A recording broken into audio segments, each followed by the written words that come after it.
stabilam e-komercijas brandam, tavuprāt, būtu jākoncentrējas uz jaunu klientu piesaisti vai esošu klientu saglabāšanu? Tas ir atkārtot pirkumu un vidējās summas palielināšanu.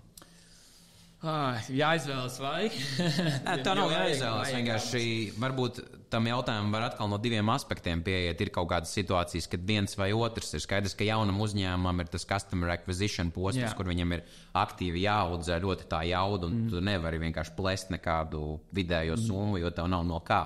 Tas ir skaidrs, izslēgsim to gadījumu. Tā tīrā matemātika. Ja mēs paskatāmies, tu vari fokusēties uz jaunu klientu piesaisti, vai arī tu vari fokusēties uz esošo klientu, tā kā upsellingu, pārdot viņiem vairāk, dabūt no viņiem vairāk. Jā.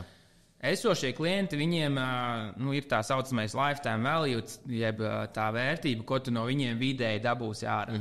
Viņiem nav bezizmēra maciņu, neviens cilvēks nepārslēdz uz brendu uz 50 gadiem. Ja? Tā kā viņi mainīs lietas. Viņiem mainīsies dzīve, mainīsies ienākumi, viņi aizies prom. Un līdz ar to tā esošā grupa, viņa nav bezgalīga. Jā. Ir tikai konkrēta summa, ko tu no katra esošā vari dabūt. Ja tu maksimizē tur jaunus produktus un visu, tu vari paspiest viņu augšā, bet viņi ir limitēti. Jā.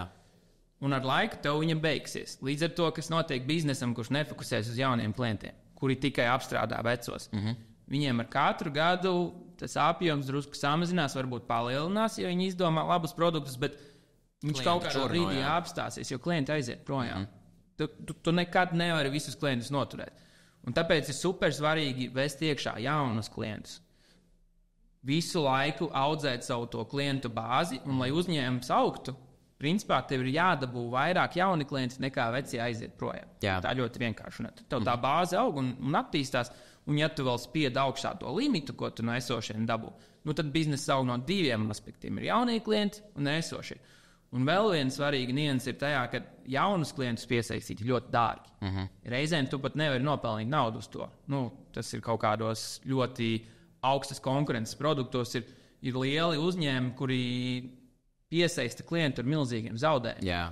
Un nopelna no viņa tikai, ka viņš atkārtot nopelna no viņa tikai pēc tam. Jo esošie klienti, tiklīdz tev viņi ir tavā e-pastu listē un vēl kaut kur viens e-pasts ar foršu produktu, un tu viņus atvilksi jau atpakaļ kaut kādu daļu. Ja tu uzturēsi foršu komunikāciju, būvēsi komunu, taisīsi blogus, izglītosi viņu visu, tad vairāk nāks atpakaļ. Taisīsi papildus produktus, kas pastiprina tavu brendu, tad vēl vairāk nāks atpakaļ. Bet jā, tur ir limits. Tu nekad neizvilksi to visu, tāpēc ir svarīgi piešpricēt to jauno klientu pieplūdumu. Bet viņi nav tik pelnoši savā pirmajā mēnesī. Līdz ar to tur tāda biznesa loģika, cik tu vari atļauties zaudēt uz šitā jauno klientu piesaisti, lai to biznesu saglabātu peļņu. Ir tādi uzņēmumi, kuriem tā peļņa no tiem esošajiem ir tik liela, ka viņi var arī agresīvi piesaistīt jaunus un sabalansēt.